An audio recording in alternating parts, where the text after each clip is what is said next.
अस्सलाम वालेकुम स्टूडेंट्स, कैसे हैं आप। उम्मीद करता हूँ सब खैर खैरियत से होंगे। प्रीवियस लेक्चर बच्चों हमने उसमें एक्सरसाइज नंबर 4.1 कंप्लीट की थी, जिसमें हमने पार्शियल फ्रैक्शन की जो फर्स्ट टाइप थी वो हमने कवर अप की थी। आज हम इंशाल्लाह एक्सरसाइज नंबर 4.2 स्टार्ट करेंगे, उसका कुछ पोर्शन हम सॉल्व करेंगे। इसमें टोटल 8 क्वेश्चंस हैं, जिसमें से कुछ क्वेश्चंस मैंने आज के लेक्चर में कवर करने हैं और कुछ इंशाल्लाह आपको नेक्स्ट लेक्चर्स में करवाऊंगा। मैं चाह रहा हूँ थोड़ा डिले कर लिया जाए, सिलेबस कम करवा दिया जाए आपको, लेकिन आपको ये चैप्टर अच्छे से समझ आना चाहिए। उसकी रीज़न ये है कि ये चैप्टर यहाँ पे भी है और एज इट इज़ इसका सेम ये पूरा चैप्टर, इसका ये कॉन्सेप्ट है, मोस्टली क्वेश्चंस भी मिलते जुलते हैं। वो आपके इंटर के एफएससी के मैथ्स के अंदर, जब आप आगे बड़ी क्लास में जाएंगे तो एफएससी आईसीएस के अंदर भी ये पार्शियल फ्रैक्शन का चैप्टर मौजूद है। तो मैं ये चाह रहा हूँ कि आपको यहाँ 10th के अंदर ही इतनी अच्छी समझ लग जाए कि आप लोगों को इंटर में जाके इसको ज़्यादा डिटेल से समझना ही ना पड़े, आप लोग खुद कर लें। ठीक है, आज वाला जो हमारा क्वेश्चन है या जो आज हमारा टॉपिक है वो भी यही है कि हमने पार्शियल फ्रैक्शंस ही बनानी है। पार्शियल फ्रैक्शंस बनाने के लिए मैंने क्या कहा था कि आप लोग सबसे पहले देखा करें कि जो फ्रैक्शन है वो इम्प्रॉपर है या प्रॉपर। अगर वो इम्प्रॉपर है तो उसे पहले क्या बनाया करें, प्रॉपर। और अगर वो प्रॉपर है तो उसकी पार्शियल फ्रैक्शन डायरेक्टली स्टार्ट कर दिया करें। इस एक्सरसाइज के अंदर हमारे पास टोटल 8 क्वेश्चंस हैं। 8 में से हमारे पास जो क्वेश्चन नंबर यहाँ पे 4 है, ये वाला क्वेश्चन, और ये वाला क्वेश्चन जो है 7, ये दोनों में अगर देखा जाए तो हमारी क्वेश्चन नंबर 4 के अंदर ऊपर डिग्री ज़्यादा है, नीचे डिग्री कम है, यानी कि ये इम्प्रॉपर है। और जो 7 वाला क्वेश्चन है, उन दोनों में डिग्री अगर कंपेयर की जाए न्यूमरेटर और डिनोमिनेटर दोनों की, तो उसमें जो ऊपर डिग्री है वो और नीचे वाली डिग्री क्या आ रही है, इक्वल आ रही है। यानी कि 4 और 7 क्वेश्चन, ये दोनों क्वेश्चन इम्प्रॉपर है। तो आज हम इस तरह कर लेते हैं कि आपको जो प्रॉपर क्वेश्चंस हैं, जो प्रॉपर फ्रैक्शंस वाले क्वेश्चंस हैं, वो आज इस पार्ट में, इस लेक्चर में करवा देता हूं मैं। और जो नेक्स्ट लेक्चर होगा उसमें आपको इंशाल्लाह 4 और 7 क्वेश्चन जो होगा, जिसमें हमने उनको पहले कन्वर्ट भी करना होगा कि पार्शियल फ्रैक्शन के लिए जब हम इम्प्रॉपर होती तो उसको पहले प्रॉपर बनाया जाता है। तो उसमें मैं आपको डिटेल्स उसको प्रॉपर बनाना और प्रॉपर फ्रैक्शन को आगे पार्शियल फ्रैक्शन में कन्वर्ट करना, वो सारा आपको सिखाऊंगा। क्वेश्चन नंबर 4 और 7 को हम अगले लेक्चर के लिए रख लेते हैं, नेक्स्ट लेक्चर के लिए, और जो बाकी 6 क्वेश्चंस बच जाएंगे वो आज हम इंशाल्लाह करेंगे। आज का जो हमारा फिर टॉपिक हुआ उसमें हमने कौन कौन से क्वेश्चन डिस्कस करने, question number 1, question number 2, question number 3, question number 5, question number 6 और क्वेश्चन नंबर 8। ये कितने बन जाएंगे बच्चों, ये टोटल 6 क्वेश्चन बन जाएंगे। तो हम इन 6 क्वेश्चंस को ही आज डिस्कस करेंगे। इन 6 का मेथड सेम है, ये बच्चों याद रख लीजिए क्या कि इन 6 क्वेश्चंस का मेथड सेम है। मैं 6 के 6 डिस्कस करूंगा पहले, लेकिन आपको एक पूरा क्वेश्चन कंप्लीट भी आपको सॉल्व करवाऊंगा कि ये 6 क्वेश्चंस को सॉल्व करने का जो तरीका है वो एक क्वेश्चन में मैं आपको डिटेल से समझाऊंगा भी सही। लेकिन पहले हम इनकी डिस्कशन कर लेते हैं कि ये प्रॉपर हैं और पार्शियल फ्रैक्शन की कौन सी टाइप यहाँ पे लग रही है। बच्चों एक चीज़ का जहन में रखिएगा कि फ्रैक्शन का जो पता चलता है कि ये कौन सी टाइप है, पार्शियल फ्रैक्शन की कौन सी टाइप है, वो चलता है कहाँ से, डिनोमिनेटर से पता चलता है। बच्चे यहाँ पे देखें, आपके पास डिनोमिनेटर जो आ रहे हैं वो 2 आ रहे हैं, x-1 का स्केयर और x-2। x-2 जो है वो 1 पावर के साथ आ रहा है, जबकि x-1 जो है वो पावर 2 के साथ आ रहा है।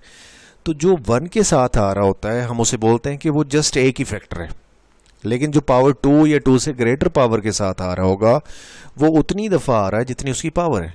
यानी कि x-2 2 टाइम आ रहा है। 2 टाइम आने का मतलब क्या है कि वो रिपीट हो रहा है। ये जो x-1 का स्केयर है, इसका मतलब क्या हुआ कि x-1 क्या हो rहा है, रिपीट। तो यहाँ पे जो आपके पास पहले क्वेश्चन में जो ये वाला फैक्टर है जिससे मैंने अंडरलाइन किया हुआ x-1 का स्केयर, ये कौन सा फैक्टर है, ये लीनियर रिपीटेड फैक्टर है।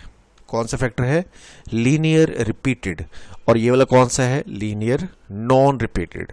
इसी तरह क्वेश्चन नंबर 2 की बात करते हैं तो पहला फैक्टर जो है ये वाला, ये कौन सा है बच्चों, लीनियर रिपीटेड, और ये कौन सा है, लीनियर नॉन रिपीटेड। इसकी बात करें लीनियर रिपीटेड और नॉन रिपीटेड, और ये वाला कौन सा है, लीनियर रिपीटेड। इसकी बात कर लेते हैं। 4 और 7 आज हमारे डिस्कशन में नहीं है, लिहाजा हम उनकी बात नहीं करेंगे। क्वेश्चन नंबर 5 का ये वाला जो फैक्टर है ये लीनियर नॉन रिपीटेड है, जबकि इसकी पावर 2 है, तो ये कौन सा हो जाएगा, रिपीटेड हो जाएगा। ये वाला बच्चों x-1 का स्केयर ये लीनियर रिपीटेड हो जाएगा, और ये कौन सा हो जाएगा, लीनियर नॉन रिपीटेड। बच्चे यहाँ पे इस क्वेश्चन को मैंने स्पेशली डिस्कस करना था। x2-1 जो है बच्चों, ये जो फैक्टर है ये फैक्टराइजेबल है। अगर आप x2-1 की बात करें तो उसके क्या बन जाएंगे, यहाँ पे फैक्टर बन जाएंगे। x2-1 के क्या बनेंगे, यहाँ पे फैक्टर बनेंगे। तो आप इसको लिख लेंगे नीचे x-1 और x+1, x-1 और क्या लिखेंगे साथ, x+1, और एक x+1 आपके पास पहले से भी आ रहा है बच्चों। जो एक x+1 है वो आपने एज इट इज पहले वाला वो भी लिख लेना है। तो जब आप इसको मल्टीप्लाई करेंगे तो बच्चों यहाँ पे क्या होगा, सॉरी यहाँ पे स्केयर नहीं आना, यहाँ पे जो है स्केयर नहीं आना, यहाँ पे सिर्फ यही आएगी पावर।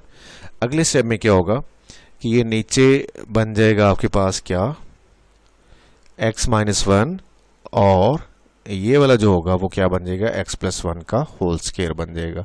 यानी कि ये क्वेश्चन भी आपका, क्वेश्चन नंबर 8 भी आपका कौन सा क्वेश्चन बन जाएगा, ये किस तरह बन जाएगा, जैसे ये शुरू वाले क्वेश्चंस हैं।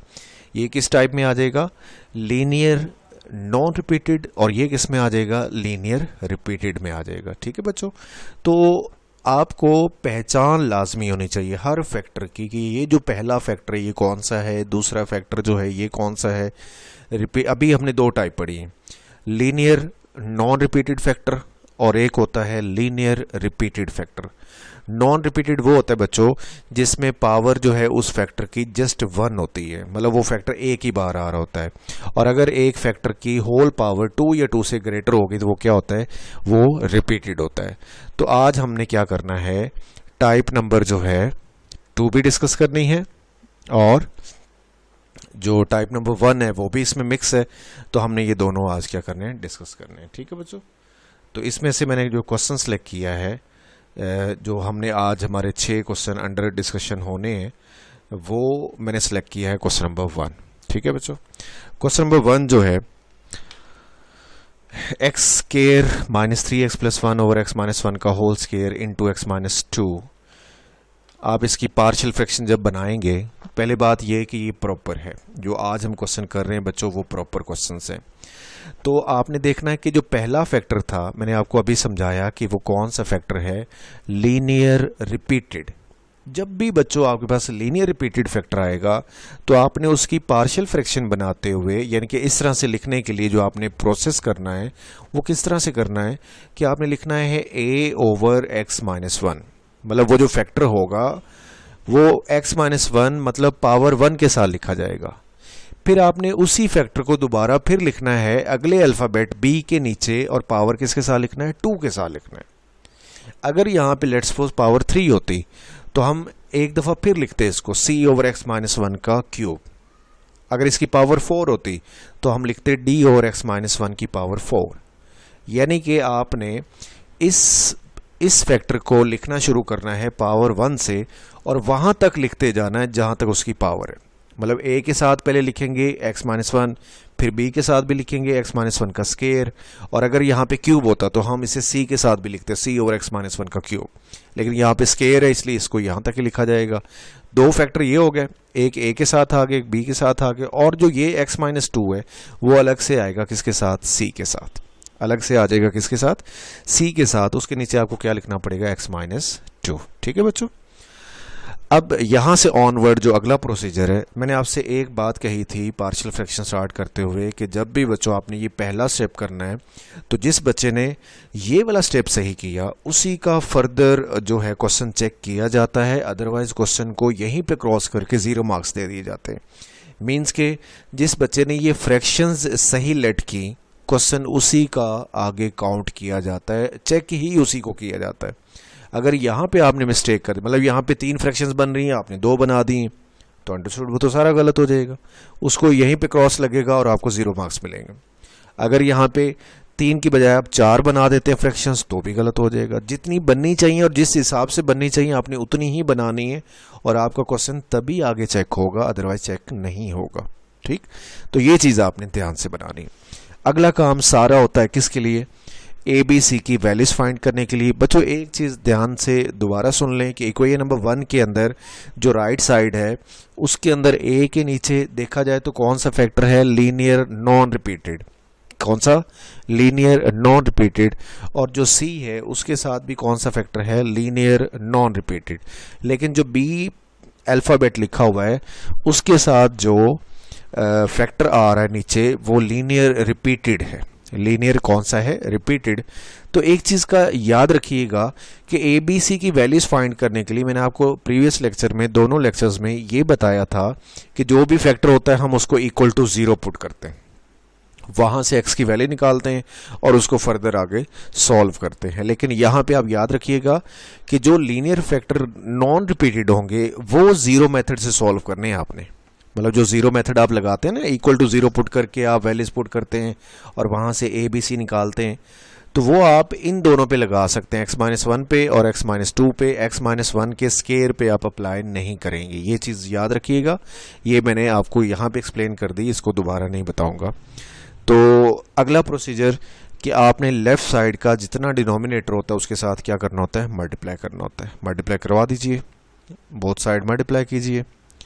x-1 का स्केयर, x-2 दोनों तरफ जब मल्टीप्लाई होगा बच्चों, तो यहाँ पे स्पेस कम होने की वजह से मैंने ये वाला स्टेप डायरेक्ट किया है। तो आप ज़रा इसको ध्यान से सुनिएगा कि जब हम इधर मल्टीप्लाई कर रहे होंगे इस चीज़ के साथ, इस पूरी फैक्टर के साथ, अमाउंट के साथ, तो ये चीज़ और ये चीज़ सारी सेम है, लिहाजा ये कट हो जाएगा। जब हम इसी फैक्टर को, इस पूरी अमाउंट को ए वाले के साथ मल्टीप्लाई कर रहे होंगे तो x-1 में से एक फैक्टर यहाँ से कैंसिल हो जाएगा और एक बच जाएगा। और जब बी वाले के साथ करेंगे तो x-1 का स्केयर पूरा कैंसिल हो जाएगा और x-2 बी के साथ वैसे बच जाएगा। जब इसके साथ कर रहे होंगे तो x-2 कट हो जाएगा और x-1 का स्केयर सी के साथ वैसे बच जाएगा। ठीक हो गया बच्चों? तो आपके पास जो बचेगा वो मैंने यहाँ पे थोड़ा सा डायरेक्टली लिख दिया, मैंने एक्सप्लेन कर दिया, तो कन्फ्यूजन वाली कोई बात नहीं। और ये कोई इतनी मुश्किल चीज़ नहीं जो आपको समझ ना आए। अब बच्चों मैंने आपसे कहा कि पहले इक्वेशन के अंदर जो जो नॉन रिपीटेड फैक्टर हैं उनको आपने इक्वल टू 0 पुट करना है और वहाँ से x की वैल्यू निकालनी है। जो रिपीटेड फैक्टर है उसको इक्वल टू 0 पुट नहीं करना, ये चीज़ आपने याद रखनी है। ये जो हम इक्वल टू 0 पुट करते हैं और हम वैल्यूज़ निकालते हैं ए बी सी की, उसे हम बोलते हैं कि हम जो वैल्यूज़ निकाल रहे हैं वो किस मेथड से निकाल रहे हैं, बाय ज़ीरो मेथड। ये आपकी बुक में 4.1 से पहले लिखा भी हुआ है कि हम किस तरीके से निकाल रहे हैं, ज़ीरो मेथड से वैल्यू फाइंड आउट कर रहे हैं। लेकिन जो रिपीटेड फैक्टर होंगे उन पे ज़ीरो मेथड अप्लाई नहीं करना। उन पे कौन सा मेथड अप्लाई करना है, उन पे एक और मेथड होगा जिसका नाम है कंपेयरिंग कोफिशिएंट्स मेथड या इक्वेटिंग कोफिशिएंट्स मेथड। तो इक्वेटिंग कोफिशिएंट या कंपेयरिंग कोफिशिएंट कैसे करना है वो मैं आज इंशाल्लाह आपको इस क्वेश्चन में अच्छे से एक्सप्लेन कर दूंगा। ठीक है, तो दो फैक्टर ऐसे हैं जिन पे आपने कौन सा लगाना है, ज़ीरो मेथड। और जो x-1 का स्केयर होगा इसके लिए आप लोग ज़ीरो मेथड अप्लाई नहीं कर सकते, आप कौन सा करेंगे, इक्वेटिंग या कंपेयरिंग कोफिशिएंट मेथड करेंगे। तो आप इनके लिए पहले करें, x-1 का जो है इक्वल टू 0 पुट करना है और x-2 भी इक्वल टू 0 पुट करना है, तो पुट कर दें इन्हें। x-1 equal to 0, that means कि x कितना आ जाएगा, 1। और इसे आप इक्वेशन नंबर 2 में लगाएंगे, 2 में पुट करेंगे, जहाँ जहाँ पे x आ रहा है आप इसे पुट कर देंगे x की जगह 1 और इसे सॉल्व कर लेंगे। तो हमारे पास जो होगा ये वाला फैक्टर a वाला जितना भी हिस्सा है ये सारा 0 हो जाएगा, क्योंकि a वाले में यहाँ पे देखिए 1 -1 आ रहा है इसलिए ये 0 हो जाएगा। तो 0 जब इन सब से मल्टीप्लाई होगा तो ये 0 ही बन जाएगा। ये c वाला हिस्सा भी 0 हो जाएगा, इसलिए मैं अगले स्टेप में इनको नहीं लिखूंगा, सिर्फ b वाला लिखूंगा। b वाला क्या बचेगा बाय द वे, 1 - 2 है तो कितना बचेगा, -1। लेफ्ट साइड की बात भी कर लें, 1 का स्केयर 1, 3 1 3 और +1, ये कितना बच जाएगा ओवरऑल, -1। सॉल्व करने के बाद लेफ्ट साइड पे -1 और इधर b के साथ बचेगा -1। बाकी ये सारी अमाउंट्स क्या हो जाएंगी, 0 हो जाएंगी। तो b का जो -1 ये वाला है ये उधर जाके डिवाइड होगा तो b की वैल्यू 1 आ जाएगी। इसी तरह आपको एक फैक्टर मैंने और कहा था x-2, वो भी इक्वल टू 0 पुट करें। तो x की वैल्यू 2 आएगी और उससे भी इक्वेशन नंबर 2 में पुट करना है। जैसे आपने इक्वेशन नंबर 2 में x की जगह 1 पुट किया, अब क्या पुट करें, 2 पुट करें। इसे भी सॉल्व करेंगे, ये वाला 0 हो जाएगा और b वाला भी जो फैक्टर आ रहा है ये सारा 0 हो जाएगा, क्योंकि 2 - 2 0 होता है। यहाँ पे भी देखें 0 आ जाएगा, तो ये सारा 0 हो जाएगा। लेकिन c वाला 0 नहीं होगा, उसमें से क्या बचेगा, 2 - 1 1, 1 का स्केयर लेंगे तो वो 1 आ जाएगा, 1 इंटू c बच जाएगा। और आपकी लेफ्ट साइड पे कितना बचेगा, -1। वो कैसे, 2 का स्केयर लिया 4 आया, 4 में 1 ऐड किया 5 आया, और ये बनेगा 6 -6, 5 - 6 कितना हो जाएगा, -1। तो c की वैल्यू हमारे पास कितनी बनेगी, -1 बनेगी। बच्चों मैंने आपसे कहा था कि ये जो हम इक्वेशन नंबर 2 में वैल्यूज पुट कर रहे थे, ये हम कर रहे थे ज़ीरो मेथड के साथ। अब मैंने एक फैक्टर आपसे कहा कि जो लीनियर रिपीटेड फैक्टर है उसके लिए हम ज़ीरो मेथड अप्लाई नहीं कर सकते। उसके लिए हमें कौन सा मेथड अप्लाई करना पड़ेगा, कंपेयरिंग कोफिशिएंट्स। और उसके लिए हमें एक और काम करना होगा कि इक्वेशन नंबर 2 को थोड़ा सिंप्लीफाई करना पड़ेगा। इक्वेशन नंबर 2 को थोड़ा क्या करेंगे, हम सिंप्लीफाई करेंगे। तो इक्वेशन नंबर 2 को कैसे सिंप्लीफाई करेंगे, हम उसे अरेंज करेंगे इस तरह से कि पावर के हिसाब से उसे हमने क्या कर लेना है, अरेंज कर लेना है। ठीक है बच्चों, ये देखिए मेरे पास a के साथ ना जो इक्वेशन नंबर 2 थी वहां पे 2 ब्रैकेट्स आ रही थी। क्या आ रही थी, 2 ब्रैकेट्स आ रही थी। तो मैंने दोनों ब्रैकेट्स को आपस में क्या कर दिया, मल्टीप्लाई, तो मेरे पास ये चीज आ गई। b के साथ मेरे पास जो ब्रैकेट आ रही थी उसमें आ रहा था x - 2, b के साथ इनटू में लिखा हुआ था x - 2, तो मैंने b को अंदर मल्टीप्लाई कर दिया तो वो बन गया bx - 2b। इसी तरह जो c के साथ ब्रैकेट आ रही थी उसमें लिखा हुआ था x - 1 का स्केयर, मैंने x - 1 का स्केयर क्या कर दिया, ओपन कर दिया बाय यूजिंग फार्मूला। अब फर्दर मैं क्या करूंगा कि a को अंदर मल्टीप्लाई कर दूंगा और इस c को भी क्या कर दूंगा, मल्टीप्लाई कर दूंगा। और एक चीज बच्चों याद रखना कि आपने अरेंज कैसे करना है, ये क्या क्या चीज़ आपने माइंड में रखनी है। जैसे आप देखें लेफ्ट साइड पे चीज़ें अरेंज की हुई हैं कि एक्स स्क्वायर आ रहा है, फिर एक्स आ रहा है, फिर कांस्टेंट आ रहा है, लेकिन यहाँ पे सब कुछ मिक्स हुआ पड़ा है। तो आपने राइट साइड को भी इसी तरह क्या कर लेना है, अरेंज कर लेना है। राइट साइड को भी क्या कर लेना है, आपने अरेंज कर लेना है कि पहले एक्स स्क्वायर वाली टर्म्स, फिर एक्स वाली टर्म्स, फिर बगैर एक्स के टर्म्स, इस तरह से अरेंज कर लें आप। तो हमारे पास ए एक्स स्क्वायर और सी एक्स स्क्वायर ये 2 टर्म्स हैं, तो हम इन्हें अरेंज करके लिखेंगे और इस तरह से अरेंज करेंगे कि इन दोनों में से एक्स स्क्वायर कॉमन आ रहा है तो हम कॉमन ले लेंगे। जो एक्स स्क्वायर वाली टर्म्स है उनमें से एक्स स्क्वायर कॉमन करके जो बाकी बचेगा वो यहाँ पे लिख देंगे। इसी तरह जो एक्स वाली टर्म्स है उनमें से एक्स कॉमन करके ब्रैकेट के अंदर जो बाकी बचेगा वो लिख देंगे। जैसे यहाँ पे एक्स कॉमन ले लिया तो क्या बचा, -3 है, तो ये मैंने -3 लिख दिया। बी एक्स में से एक्स कॉमन ले लिया था तो बाकी क्या बचा, +b। और इसी तरह -2cx में से x कॉमन ले लिया तो बाकी क्या बचा, -2c। बाकी जो कांस्टेंट है वो कौन कौन है, 2a ये कांस्टेंट है। कांस्टेंट का कैसे पता चलेगा, जिसमें x नहीं होगा वो कांस्टेंट होगा। 2a -2b + c ये सारे कांस्टेंट है। देखिए बच्चों अरेंज हो गया, तरतीब लग गई है। एक्स स्क्वायर वाली अमाउंट्स, फिर x वाली अमाउंट्स, फिर बगैर x के अमाउंट्स, आपने इन्हें तरतीब लगा लिया। अब आपने यहाँ पे एक स्टेटमेंट देनी है, लिखना है, यहाँ पे एक लाइन लिखनी है कि कंपेयरिंग कोफिशिएंट्स ऑफ, सबसे बड़ी पावर देख लेनी कौन सी है, एक्स स्क्वायर ना। अगर एक्स स्क्वायर है तो आपने लिखना है comparing coefficients of x square, फिर x and constant. Comparing coefficients of x square, x and constant. अगर यहाँ पे बड़ी पावर कौन सी होती, एक्स क्यूब होता लेट्स सपोज, तो फिर आप क्या लिखते, फिर आप लिखते comparing coefficients of x cube, x square and x and constant on both sides. तो यहाँ पे आपने जो लिखना है वो लिखना है comparing coefficients of x square, x and constant on both sides. Comparing करने का ज़रा ध्यान से सुनिएगा बच्चों, बहुत आसान है, लेकिन बच्चों को कंपेयर करना नहीं आता क्योंकि वो इसे ध्यान से सुनते नहीं। सबसे पहले देखें कि एक्स स्क्वायर के साथ जो राइट साइड पे नंबर है, कोफिशिएंट है, वो कितना है, वो है a + c। एक्स स्क्वायर के साथ क्या है, a + c। और इधर एक्स स्क्वायर के साथ कितना आ रहा है, कुछ भी नहीं आ रहा। जब कुछ नहीं होता तो आप कितना इमेजिन करते हैं, वहां पे 1 सपोज करते हैं, तो यहाँ पे क्या आ जाएगा 1 और इधर क्या आ जाएगा a + c। सो आपने लिख देना है a + c = 1 और इसे नाम देना है इक्वेशन नंबर 3 का। इक्वेशन नंबर 3 का क्यों बच्चों, इक्वेशन नंबर 3 का इसलिए क्योंकि मेरे पास इक्वेशन नंबर 1 और 2 पहले मैं नंबरिंग कर चुका हूँ, लिहाजा इस वाले इक्वेशन को क्या नाम देना है, आपने इक्वेशन नंबर 3 का नाम देना है। इसी तरह जो x का कोफिशिएंट है यहाँ पे वो कौन है, -3a प्लस b -2c, और इधर x का कोफिशिएंट कौन है, -3, लिहाजा आप लिख देंगे -3a plus b -2c equal to -3, और इसे नाम देंगे इक्वेशन नंबर 4 का। अगला जो कोफिशिएंट है वो है कांस्टेंट सारे, 2a माइनस 2b प्लस सी, और इधर कांस्टेंट कौन है, 1, लिहाजा आप लिख देंगे 2a minus 2b plus c equal to 1, that will be equation number 5। बच्चों एक चीज़ याद रखिएगा, ये जो इक्वेशंस हैं इनका यूज़ क्या है, इनका इस्तेमाल क्या है। इनका इस्तेमाल ये है कि आपने ए बी सी की अगर वैल्यूज़ निकालनी है तो वो यहाँ से आप निकाल सकते हैं। आपके पास 3 अल्फ़ाबेट्स थे, ए बी और सी। बच्चों आपने बी और सी की वैल्यू तो निकाल ली हुई, एक वैल्यू आपको चाहिए, कौन सी चाहिए, सी की चाहिए। तो सी की वैल्यू यहाँ से अगर आप 3 में से 4 में से 5 में से निकालना चाहें तो आप ये बताएं कि सबसे ज़्यादा इजी कौन सी होगी।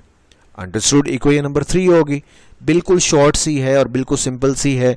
उसमें अगर हमने यहाँ से सी निकालना है तो हम ए पुट कर देंगे, हमें सी मिल जाएगा, या अगर हमने ए निकालना है तो हम सी की वैल्यू पुट करेंगे और हमें क्या मिल जाएगा, ए मिल जाएगा। जो हमें फाइंड आउट करना है उसकी हम क्या करेंगे, वैल्यू फाइंड कर लेंगे, दूसरे की वैल्यू पुट कर देंगे। तो हमें जो चाहिए हम क्या करेंगे, ए फाइंड करने के लिए हमारे पास सी की वैल्यू पहले से निकली हुई है, पीछे मैंने निकाल ली थी, सी की वैल्यू -1, मैं इक्वेशन नंबर 3 में पुट करने लगा हूँ। तो जहाँ पे सी में सी आएगा वहाँ पे आपने क्या लगा देना है, -1 दूसरी साइड पे जाएगा तो क्या हो जाएगा, प्लस, लिहाजा ए की वैल्यू क्या बन जाएगी, 2। बच्चों ए आ गया, बी आ गया, सी आ गया, दैट मीन्स कि आपका क्वेश्चन कंप्लीट हो गया।